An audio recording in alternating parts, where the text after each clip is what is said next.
Did you know that there's 4 things that you can master on the inside so that you can influence and persuade yourself and achieve however much success that you want? So in this video, I'm going to go over the 4 things that you can easily do to create as much success as you want. My name is Alex Morgan, and I help you align your actions, your beliefs, your dreams, and your thinking so you can create success. Just like I'm talking about here, and success is here, so you might as well be ready for it. So there's 4 things that you're going to need that you can easily do to achieve however much success that you want. And the wonderful thing about this, if you do these 4 things, you'll be able to get predictable results. You won't be leaving success up to chance. It will be predictable, and it will feel easy and effortless for you. It'll feel automatic and natural. So why wouldn't you want to do these things? Because maybe these things are something that you haven't considered yet. And we're often not limited by the things that we want to do and cannot do. We're often limited by the things that we haven't considered yet. So the 4 things, I'm going to go over each one, but I'm going to tell you all 4 right now. However, stay to the end so you can know exactly how to implement each of these 4 things. So these 4 things are really simple. They are mastering how you feel internally, mastering your state, your linguistics, so how you communicate certain things, your flexibility of behavior, and having the ability to influence. This is where you kind of put it all together. All of these go together. So the first thing that people want to be able to do to have success is you want to be able to master how you feel internally. And this is a lot easier than you think. A lot of people think of this as control. Even people that teach this to other people in trainings. Oh, you need to be able to control your emotions. Control is not enough. Let's take control and bump it up to mastery. Mastering the emotions. It's like the difference between having emotional intelligence and emotional maturity. Emotional intelligence, you're intelligent, you know what to do. And you're listening and watching this, I'm sure you're an intelligent person. However, do you have the maturity to consistently implement everything about those emotions? So we want to get to that level, that mature mastery level. And one of the easiest ways to control your state at any given moment, it's not just to feel good right now. You're going to be able to turn things like panic into control, stress into calm, nervousness into things like confident, because you're going to be able to do this very easily and effortlessly. So you can actually feel any emotion that you want at any time that you want. This is why a certain state like confidence is not a goal. You can actually be confident right now. All you have to do is remember a time that you were totally confident in the past. So what we're going to do, this is all you have to do. We're going to set an anchor for these emotions so you can access them anytime in the future. And the anchor is going to be the okay sign. These 2 fingers together. So anytime you start feeling that emotion, I want you to press your fingers together. And when you feel the emotion kind of subside, you let go. If I was working with you personally, online or in person, I would tell you, because I would be able to see you go in and out of the emotion, I would tell you when to let go. However, this is like a group, so I can't see you. So you're going to have to know, as soon as you feel it, push down. And when you feel it not so much anymore, let go, because we want to get the whole peak of that emotion. So think of a time in the past that you were totally confident. And remember a specific time that you were totally confident. And drop down into your body, see what you saw, hear what you heard, and really feel the feelings of being totally confident. All that confidence going through you. And as soon as you feel that, press the okay sign. Press it. All that confidence going through you. Totally confident, totally confident. That's right. Good. And you can let go. If it subsides, perfect. How was that? I'm sure it was awesome. So think of another time in the past that you were totally confident. Totally confident. Can you remember a specific time? Drop down into your body, see what you saw, hear what you heard, and really feel the feelings of being totally confident. All the sounds of confidence, all that feeling running through your body. When you feel it, press the okay sign, just like that, press it. All that confidence, good. Feeling, hearing, seeing all that confidence, and let go whenever you're ready, when it subsides. And how was that? Now, you're going to do that with several different emotions. So you can do confidence, motivation, energy, capable, courage. These are just some examples. Even falling down, laughing. You're going to think of different, totally love, joy, whatever it is. You're going to think of different examples. And you can do that all on the OK sign. So anytime in the future that you need to master your emotions in any situations, you just press that OK sign. So that's how you master your emotions. The thing is over time, you won't have to do the OK sign. You'll be so used to running these programs in your mind of these states, of these wonderful, resourceful states, that they'll all be in your mind ready to go at any given time. So now we want to talk about the second thing, and that's linguistics, the communication that you use. The thing to consider about this is communication is the response that you get. And also another thing is there's no inflexible other people, let's say, only inflexible communicators.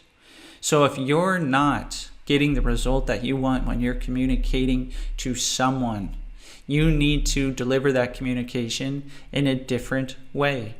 If you deliver communication how you want to hear everything, that isn't how that other person is going to want to hear it. So you need to listen to the words that they use, and you need to listen to how they would like the communication delivered. So just yesterday I was out talking to someone and I heard someone say, "Oh, this guy said that he was ready to quit." And I asked the guy sitting there, I said, "Did you say that?" He said, "No, not really. Those aren't the words that I used." I told her, I said, "Look, let's hear what he has to say so we can tell exactly how he feels, exactly how he sees and hears his model of the world." Because saying someone's going to quit, that's a pretty strong statement. That has a lot of emotional charge to it. Let's hear how he sees it, hears it, and feels it. And maybe it's completely different. And while I was doing that, I was also suggesting, hey, even if he said that, it's just today. Next moment, as he talks about it, he might feel better. And even tomorrow, imagine how he's going to feel. So I was already giving him suggestions before he even told us exactly how he felt. So you need to pay attention to the exact words that people use and feed those back to them. The other thing that you can notice is do they use more visual words, more auditory words, or more feeling words? So if someone is using a ton of visual words, see, visualize, look, outlook, all these things, use more of those words when you speak to them. If they're using more auditory words, hear, listen, sounds like, music to my ears, use more of those words. And if they're using more feeling words, feeling, touch, grasp, all of these things, use more feeling words to them. It's good to use also a variety. However, notice these things. These are all things that I teach in my trainings. We have lots of information on communication, so if you want to learn more, definitely reach out.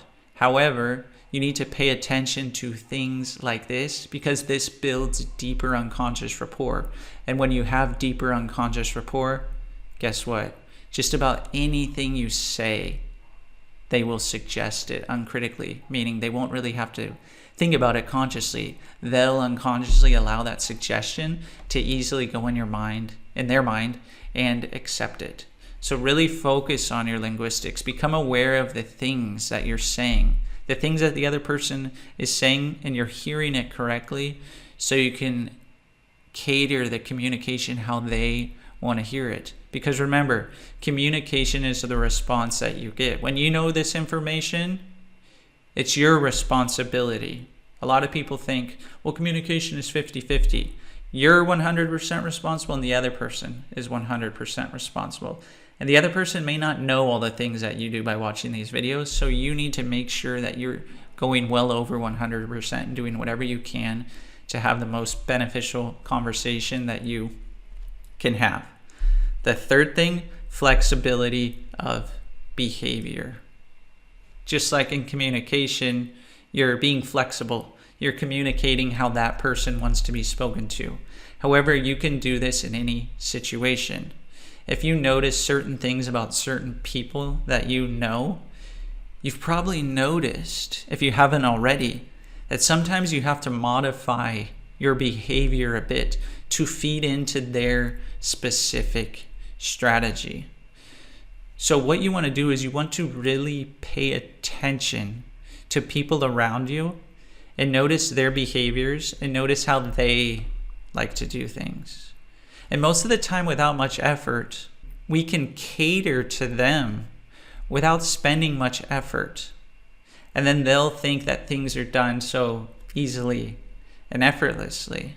So the more you are flexible with your communication and with your behaviors, because like I said, all these things go together. Because imagine too, if you have a really good state, then you're going to be able to influence that person with that state. And you'll be able to influence them with your communication and your flexibility of behavior. So you need to be willing to adapt to other people when it is necessary. Of course, that doesn't mean that you only give. You also need to receive. However, you need to think at any given time, how can I learn what this other person is doing? How can I learn their behavior? And how can I do something to really make this behavior beneficial for all of us? You're thinking win-win in all these situations. By mastering your state, by mastering your communication, by mastering your flexibility of behavior. You want to master all of this. It's so everyone can win, everyone can benefit. So flexibility of behavior. The person with the most flexibility of behavior, they control the system. It's like a kid that's going to the grocery store and he's kicking and screaming that he wants a certain candy bar and the mom won't let him have it. And the kid is screaming and screaming and screaming. And what if the mom started screaming and screaming and screaming, and she used her flexibility of behavior? You think the kid would stop screaming and probably be like, oh my gosh, what's happening? So then she took control of the system. Obviously, this is a more extreme example. I'm not saying if you're a mom, go in the grocery store and start screaming. However, we need to think when we have flexibility of behavior, we actually control the system. So if we're trying to get a point across in our communication or with other people or influence them with our behavior, if we're flexible and we can gain that unconscious control, then it'll help. So the fourth thing is where all these things come together. It's being a master at influence. And this is where you get true self-mastery. Because there's different ways to influence people. And I don't know if you ever thought about this before. However, you can influence people with how you feel internally. Because have you ever talked to someone and you can tell they were nervous and you started to kind of feel nervous if you weren't consciously aware of that? Or when you're around someone that's really confident, I'm sure they probably make you feel pretty confident as well. If I were to go on a sales call and be totally nervous, chances are you wouldn't buy something from me. But if you contacted me for a training or something and I was totally confident, also curious and excited just to get to know you, you would probably feel this way too. And we would build a nice rapport and maybe even see, hey, we can work together. So you can influence people with how you feel internally. So anytime you notice your state going to a place that you don't want it to go, think for a second, go, okay, how can I ground my state again? How can I do this to influence myself so I can then have influence on other people? And with your communication, you can influence people with your communication. And you can start with yourself. Tell yourself the suggestions that you want to hear. Start influencing yourself to believe in yourself. And then people will see that you believe in yourself. And naturally, your communication will influence them as well. And your flexibility of behavior. You'll be able to influence people so easily when you use the flexibility of behavior as well, because you'll get so used to being flexible that it will become automatic and natural for you, and you won't even have to think about it when you're being flexible around other people. So combine your state, your communication, and your flexibility of behavior. You're going to have such a strong influence on yourself and your own mind that you'll be able to influence other people in their own mind, and everyone will get the results that they want, and everyone can get predictable results and create their ideal future. Thanks so much for watching. Comment below what you think. Comment below if you think this is a good way to influence people to achieve what they want, including yourself. If you haven't already, go ahead and like the video and subscribe to the channel. And I really I thank everyone so much for subscribing, for leaving recommendations and suggestions on what I should make videos on, as well as everyone just commenting, sharing their thoughts. It's just really helpful to keep me going. Thanks so much for watching, and I hope to see you on the next video.